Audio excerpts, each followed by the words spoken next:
नमस्कार प्रिय बंधुरा केमन आछो तोमरा आशा करी तोमरा भालो आछो और आमिओ भालो आछि सुस्थ आछि। एकटा नतून ब्लगे तोमादेर स्वागत जानाई। बांगालीदेर 12 मासे 13 पार्बण कथातेई बोले, तो तार मध्य एकटी अन्यतम उत्सव हच्छे रान्ना पुजो। रान्ना पुजो बा अरंधन उत्सव ग्राम बांगलार ऐतिह्यबाही एई एकटा उत्सव। এই উৎসবের অনেক বিধি নিষেধ আছে।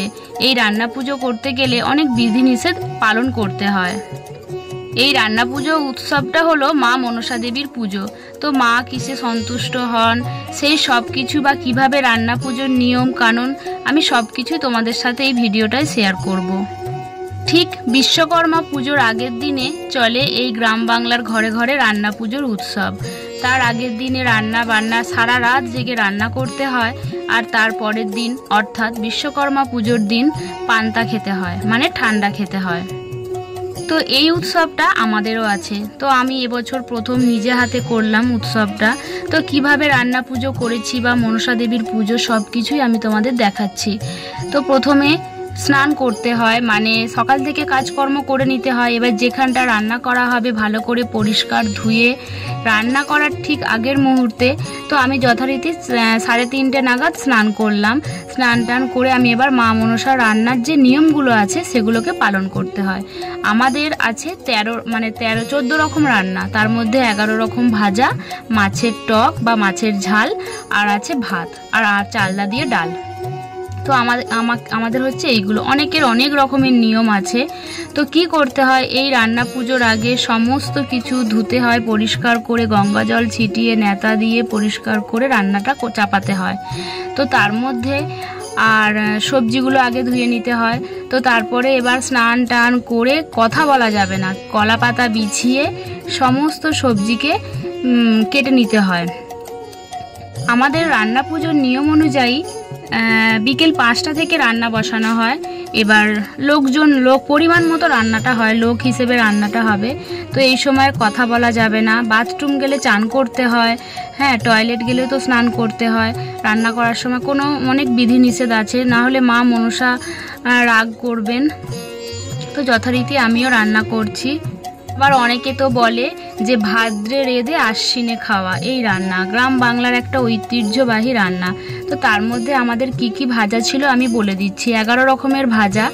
তো এখানে ভাজা ছিল আলু ভাজা, নারকেল ভাজা, কাঁচকলা ভাজা, শসা, হোঁপা মানে চিচিঙ্গা, তারপরে করলা, বেগুন, পটল, ঢেঁড়স, তারপরে কুমড়ো ভাজা, মানে বিভিন্ন 11 রকমের ভাজা, আর হচ্ছে চালনা দিয়ে মুসুর ডাল, আর হচ্ছে মাছের টক, তারপরের দিনে মাছের ঝাল করতে পারা যাবে, আর হচ্ছে ভাত। তো এইগুলো করে সব শেষে মাটির হাঁড়িতে মানে মায়ের ভাতটা রান্না করতে হয়। তো মাটির হাঁড়িতে আগে আমাদের হতো, এখন আর মাটির হাঁড়িতে হয় না, এখন একটা পিতলের হাঁড়ি কেনা হয়েছে। তো ওই পিতলের হাঁড়িতে মায়ের ভাতটা সবচেয়ে শেষে রাখতে হবে। তো সমস্ত রান্না বান্না যখন হয়ে যাবে তো সেগুলোকে একটা হেঁসেলে মানে রান্নার নির্দিষ্ট একটা জায়গা আছে সেখানে রাখতে হবে। তো রাখার পর সব ভাত মানে রাতে যারা যারা খাবে সেখান থেকে কিন্তু বের করে নিতে হবে। বের করে নেবার পর আর কিন্তু হেঁসেলে হাত দেওয়া যাবে না। তখন তারপরে কলা পাতাতে ভালো করে চাপা দিয়ে দিতে হবে। কলা পাতা চাপা দিয়ে ধূপ, গঙ্গা জল, ফুল সমস্ত কিছু দিয়ে মাকে প্রণাম করে মাকে জানিয়ে বলতে হবে যে মা তুমি এসো, তুমি খাও, গ্রহণ করো, খাবার গ্রহণ করো, তোমার রন্ধন তোমার জন্যই এইসব পুজো। তো সব শেষে আর কিন্তু হেঁসেলে হাত দেওয়া যাবে না। তারপরে শঙ্খ বাজিয়ে বা শাঁখ বাজিয়ে মানে রেখে দিতে হবে। তো আলাদা ঘর হলে ভালো হয়, আমার তো আর আলাদা ঘর নেই, আমি একটা ঘরের মধ্যেই সব কিছু করেছি। তো দেখো আমি কিন্তু রাতের রান্নার পর আমি কিন্তু মিস্টার আর আমার জন্য কিছু খাবার বের করে নিয়েছি, একটু বেশি করেই নিয়েছি কারণ আর তো হাত দিতে পারবো না। তো তারপরের দিন সকালবেলা হেঁসেল খুলে দিতে হয়, সেও আলাদা নিয়ম আছে। তো সারা রাত এইরকম থাকবে, মায়ের মহিমা অনেক।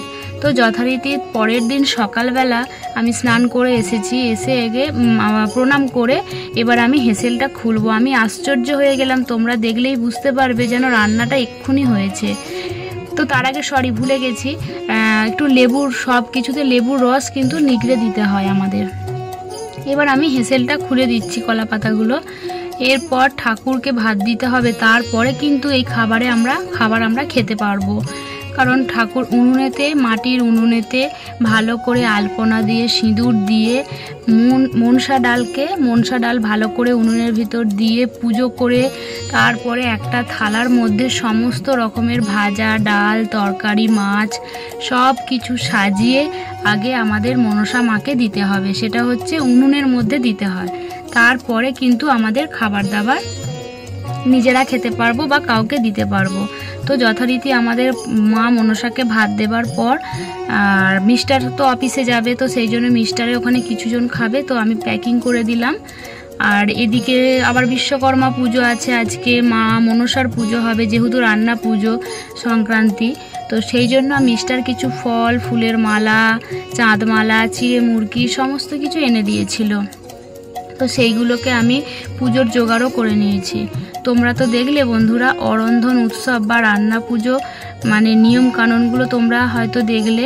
তো আমি কিছু বাচ্চাদের নেমন্তন্ন করেছিলাম, তারা আসেনি বলে, দুজন আসেনি বলে তাদের ভাতটা ওর মাকে বললাম এসে তুমি নিয়ে যাও।